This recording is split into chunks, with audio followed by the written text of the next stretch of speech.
work session. Tonight we have one item on our agenda, but before we begin, it's my understanding that we need a motion to conduct a closed executive session this evening. What's the pleasure of the council?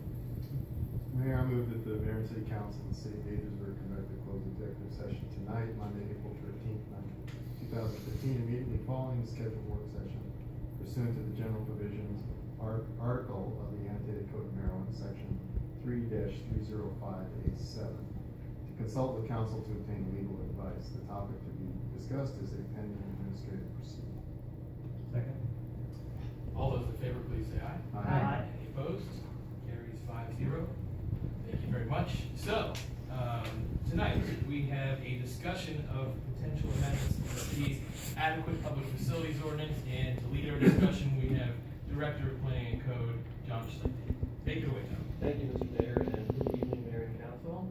I am joined tonight with Planning Division Chief Martin Matson and Assistant City Attorney Frank Johnson, and we are here to discuss possible options to the adequate public facilities ordinance. As you will recall, your annual planning retreat was held on February 23rd, 2015, and aside from the strategic directions discussions, the adequate public facilities ordinance was the major topic that evening, which went well into the evening. I sent an email to you, or a memo to you on March 24th with 5 options seeking input. I received some input from you all, and we now have 6 options to present to you this evening. Of course, many of these options have integral parts that could be, put on other options. So there could be a myriad of other options that could be considered. But the 6 options this evening, first of all, the first option is no change. That would be retaining the school-based test. It would be retaining the moratorium at 110% capacity with a waiver provision up to 120%. And under this scenario, we would continue to work with our with the county to adopt standard post-our benchmark.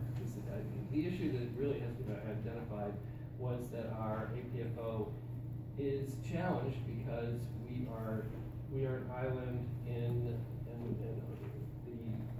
the school boundaries do not comply with our boundaries, so that makes it very difficult. Many of our overcrowding situations are caused by development outside our borders, so and therefore that are guided by the county EPFO. So consequently, that's really why we're here tonight. The second option would be to adopt the county EPFO.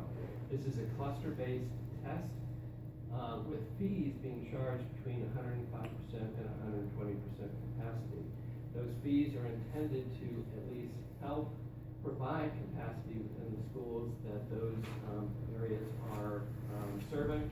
And in your packet tonight and on our website is a memo from Assistant City Attorney Frank Johnson on how those fees might be able to be charged within the city and apply within the city. The third option tonight is to adopt a hybrid APFO with elements of the county APFO. This would be retaining the school-based test that we have.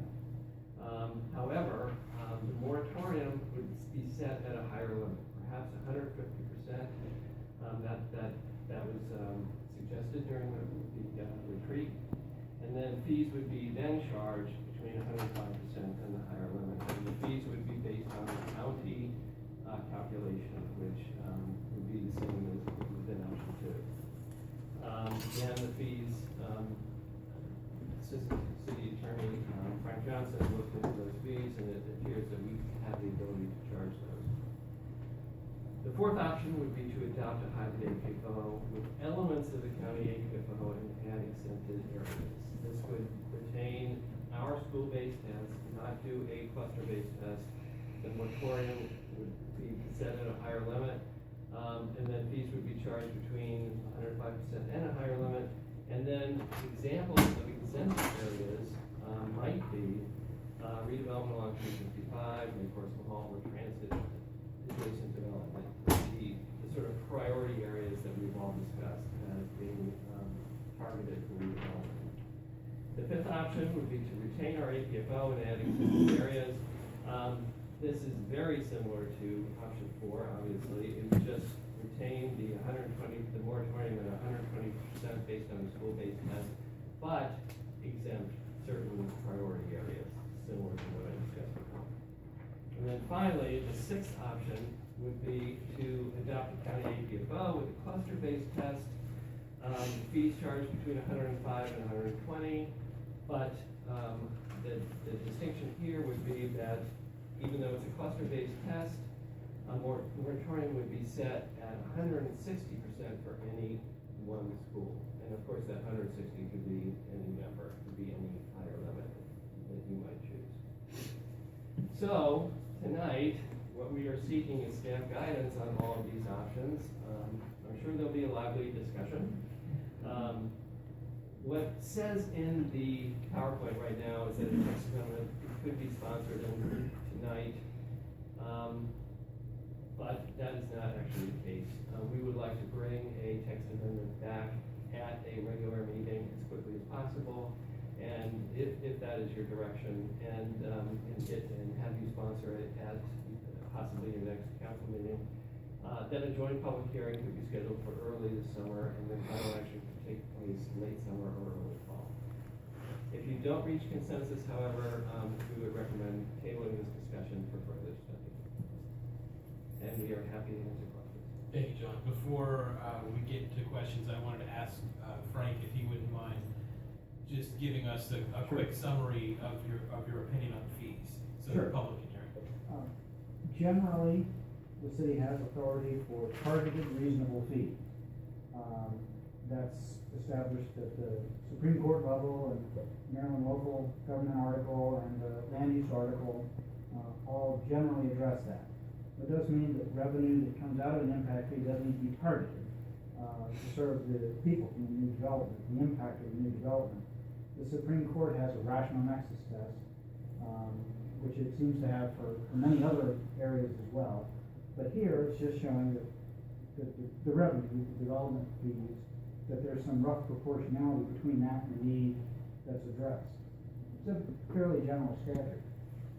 The Maryland Local Government Code does contain a provision that recognizes that cities don't have any control over what's going on with the schools. And what it specifies is that a municipality shall assist the county in imposing a development impact fee on new residential construction for schools. And the two options are to ensure that the county fee is paid within the municipality. And there was a court case very similar to that, which Ryan mentioned a minute ago, and establishing a municipal fee itself that, of course, would be remitted to the county.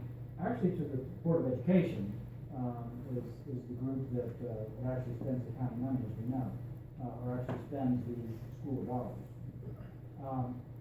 There was a 2005 U.S. District Court case that provided some guidance as to how does this actually work, and that was the city of Annapolis, which was the fact discussion you have to kind of dig into, so I appreciate some questions to take a good look at that.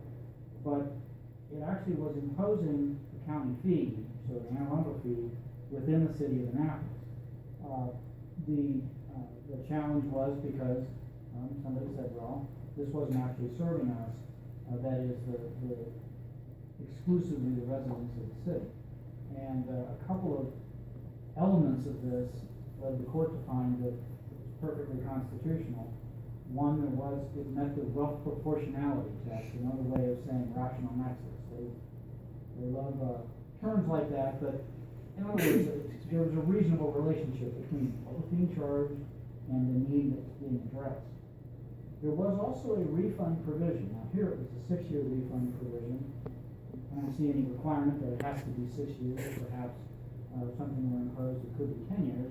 But what that meant was, okay, the money is being provided in coordination with the county, and I would say with the Board of Ed. If that money is not spent or encumbered in some way over a certain period of time, then what the decision discussed in the Fourth Circuit that uphold it was that it would be refunded back to the current property owner. Now, they weren't worried about who paid the original impact fee when the new house was built, but it would just go to whoever the property owner was. In this case, it would be 6 years down the road if the money wasn't used.